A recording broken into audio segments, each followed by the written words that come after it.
My name is Lisa Rossetti, and I live in Chester, and I live in Handbridge, which is a lovely little village on the other side of the river, but one that doesn't or didn't really have too much of a community feel about it. I think COVID has probably changed that to a certain extent, but I'm getting ahead of myself.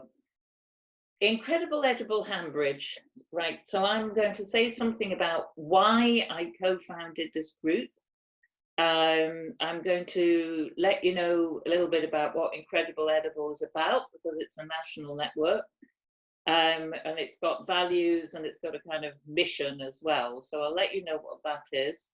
And then I'm going to tell you a little bit about what we've achieved, what we've done, and what's next, what we want to do next, what's possible now, because obviously we have restrictions in place now.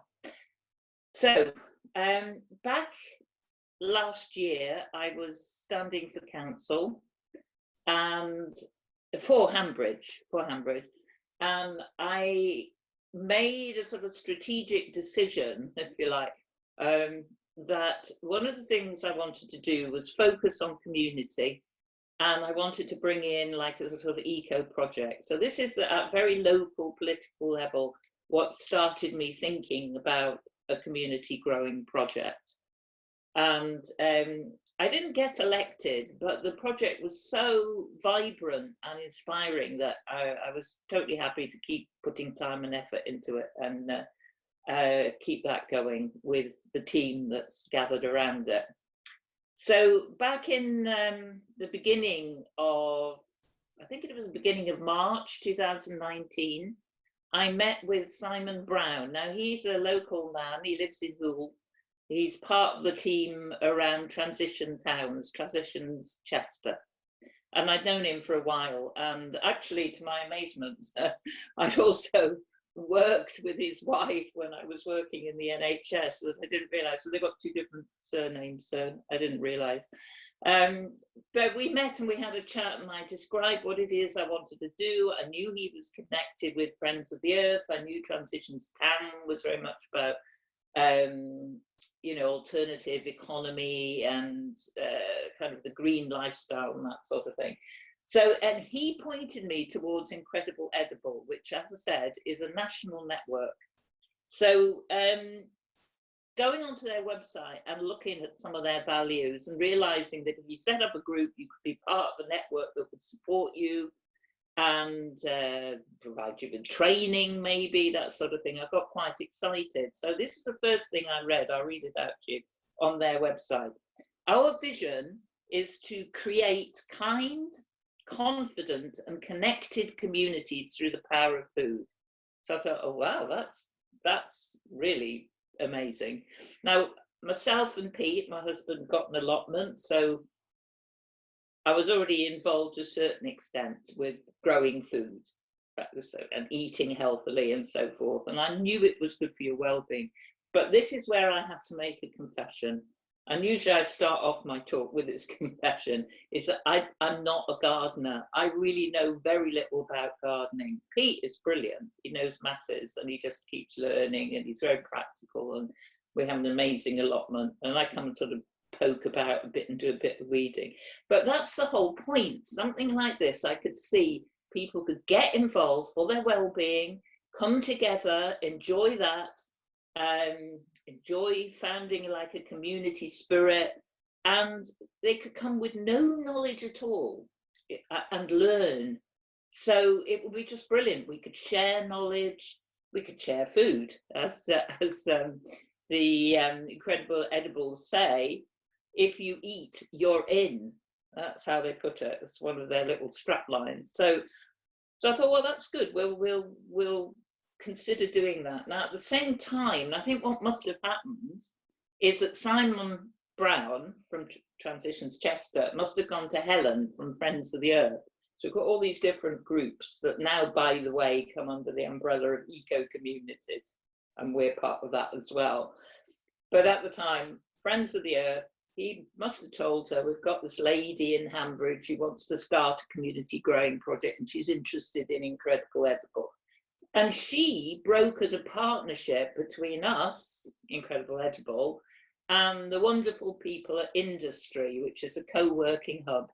It's on the in the building and the grounds of what formerly used to be called the Boys Club. So if you know Handbridge at all, ever you say to people the old Boys Club, they go, oh yeah. So it's on the corner of Overley Road.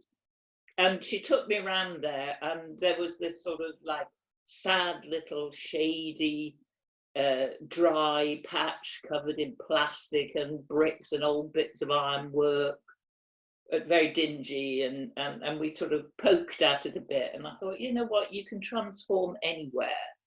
And then we asked, could we perhaps use some of the side bits as well that go around the building? And they went, oh yeah, because Andy and Reese, who run Industry, as a co-working hub, you can go and hot desk if you're a local entrepreneur, can't afford premises or an office. It's a good place, they're lovely people. And they said fine too. So then in March 2019, I met the lovely Natalia, and she is Spanish, and unfortunately she's come back to Spain. But she said, so shall we do it, Lisa? And I went, yes.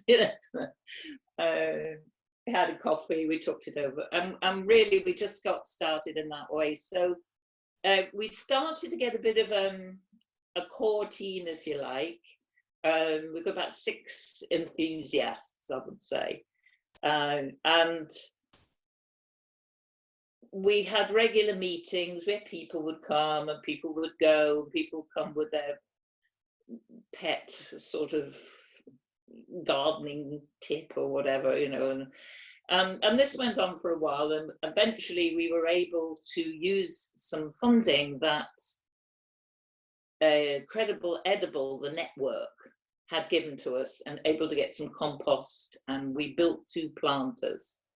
So these are 2 planters. If you're disabled, you can sit on the edge. It's nice for gardening, it's a good height. And we decided the back bit we would put out to no dig. Now, if you don't know anything about no dig, look up Charles Dowding, Dowding. He's one of the proponents of no dig method. So it's basically very simple. I mean, one way is put down cardboard, put a load of compost on top, plant, literally. Anyway, so we went with that method because it was the easiest, and it kept the back-breaking work down as well, and it's much better for the soil.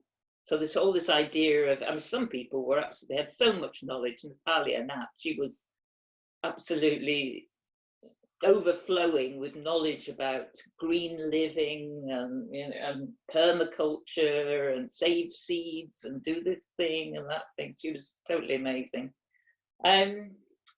So we just really got going like that, and giving a little bit of our time. We set up a Facebook page. We've got a Facebook page. It's one of the Facebook groups, facebook.com/groups/Incredible Edible Handbridge. But if you just search on Incredible Edible Handbridge, you will find it. And we have 228 members currently. So we'd love to have 300, or 250 if you would like to join it. To start with, we had, and this is pre-COVID, obviously, we were having regular events. So the regular events would be things like an open day, which was held the last Sunday in the month, and we would be at the plot and invite people to come and look and talk and weed if they wanted to, and pick food. The food is there for the community to pick, but of course, to say to someone, you can just help yourself, is so alien to our way of thinking. So I would say, well, you can come and do a bit of watering and help yourself. But in the end, it was like, well, we should be there regularly and advertise that and be there. And then people will be less shy about coming onto the premises and going and just helping themselves to food. But that is the idea, literally.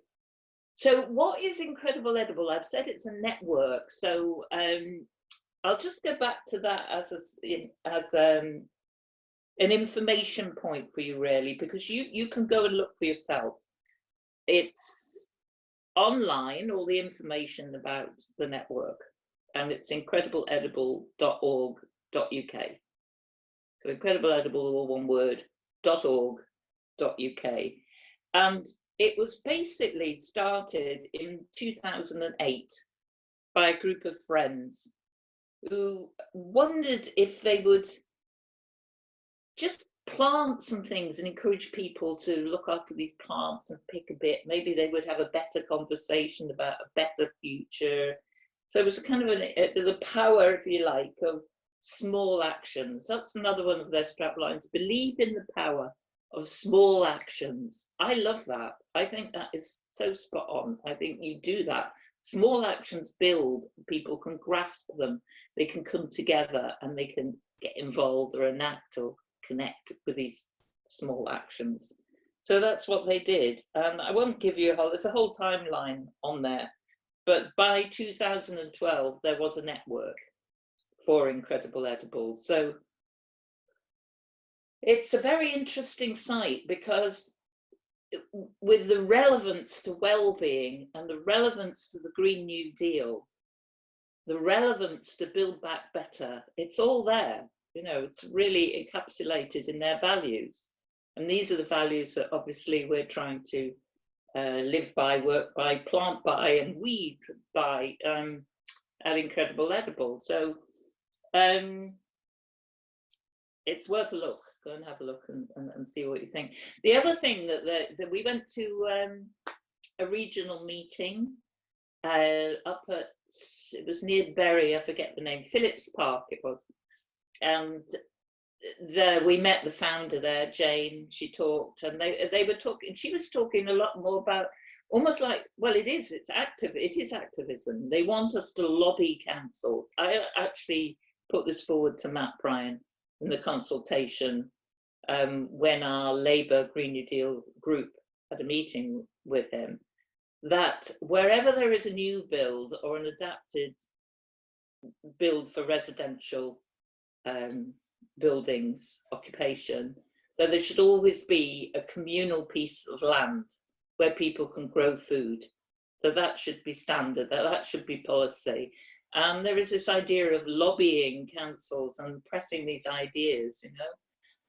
It's not just well-being, obviously, it's also about eating food that is healthy, that is organic, that is fresh, you know where it's come from, and the educational value of that for children, and getting everybody involved, families and so forth. So then, if I don't garden, what do I do in Incredible Edible? I do a little bit, I have to say I do. In the very, very hot weather of lockdown, I did some watering. So I worked on getting some money for the group and put in for a bid, Sanctuary Community Chest, and we got £500 for developing the group. That was the idea, but we had to involve sanctuary tenants. There's a whole rigmarole around that, but I won't go into it. It was quite difficult to engage the local community because it's something new. They don't see it every day. It's not on their radar.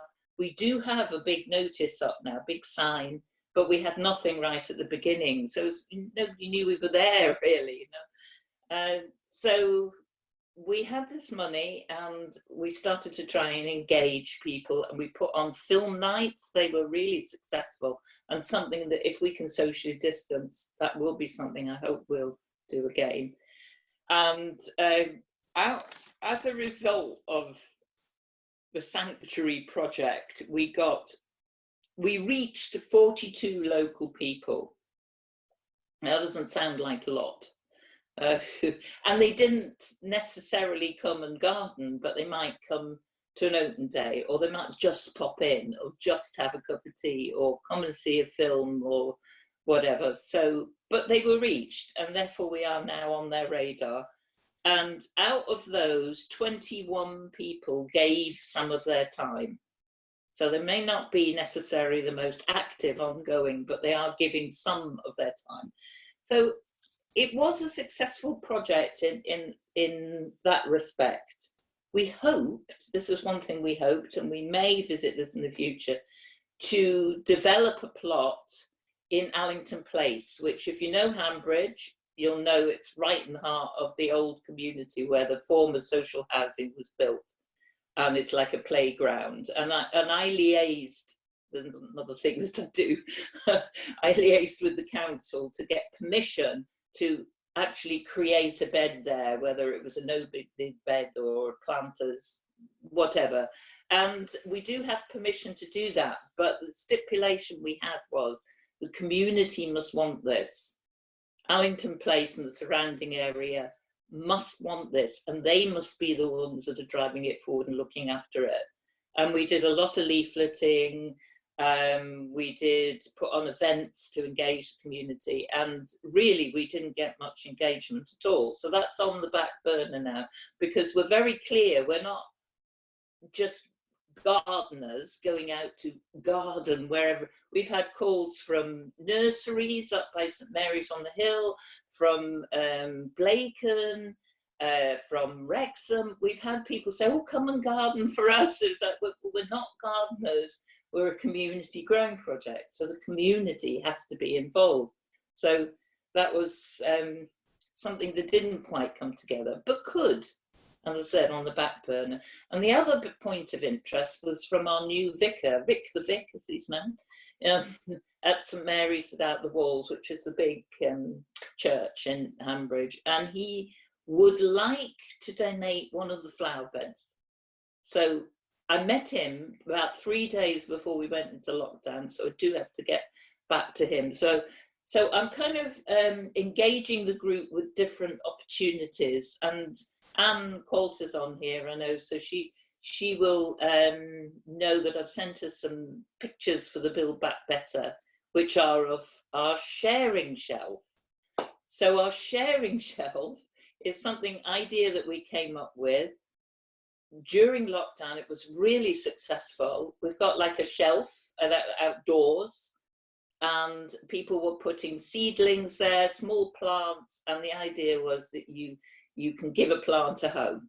Only you can give a plant, and you can give a plant a home. So the sharing shelf was really successful, and that was one of the unexpected consequences of lockdown. We saw how many people were engaged, how many people wanted to do gardening. Quite amazing, actually. So so these are the things that we've done. We've got involved with an eco communities group. I spoke on a conference about the group, and we have a planter at the co-op. That's the other thing we achieved. And again, I went and asked, can we have a planter? Met the manager, described the planter, we'll make it look nice. It's lovely, Pete made it. It's a beautiful wooden planter. If you're in Handbridge, pop in, have a look. It's just outside, and we have herbs in there. And eventually there will be a notice saying, take a sprig for your lunch, or, you know, take a bit of rosemary or whatever. So the idea is, again, that people will help themselves to herbs, and it's flourishing. So that sign needs to go up soon, I think. What's next? Well, it's a good question, isn't it? Because everything has got to be done so safely. Actually, gardening is pretty safe because you're not cheek by jowl breathing in each other's faces, and of course you're outside, but it's a question of getting people to feel safe, I think, as well. We have some money we could invest in, say, little kiddies watering cans and little brightly coloured ones, which would be nice. We have the 2 planters I've talked about. We can do different activities. Perhaps if we could space out enough, like making seed balls or paper plant pots for seedlings, things like that. So little activities that children can join in. Local council with the soil improver. And Pete's just popped his head around the door and said local council and soil improver. So that's another project that we've got to look at. So yeah, so I don't know quite, but we're going to have a meeting by Zoom on Saturday. and that invitation will go up on the Facebook page, Incredible Edible Handbridge, and we'll talk about what activities we will do as a group. It's a lovely group. People bring their skills. Somebody spotted an apple tree and said, "Sure, can we plant it?" Andy in Recent Industry said, "Fine." Somebody picked it up, brought it, planted it. So now we have a community tree, as we call it, and it has little apples on it. So it's a lovely group. People who can make things, people who can dig, and people who can rab it on at other people like me do that. So yeah, I really welcome you all. Please come and have a look at the Facebook page. That's where we put any events and news, and get involved. And the other thing to say is that it spawned interest in other places. So Wrexham has started up an Incredible Edible group. No doubt, and they've asked us to go and talk to them, which we will do once we can safely do these things. And I believe Simon Brown has now started his Incredible Edible group in Hoole, and he actually is getting the soil improver as well that Pete reminded me about. So it's something that seems to spread and grow. It's very organic. It's lovely. So I don't really know what else to say about it other than, as you can see, I'm very enthusiastic. So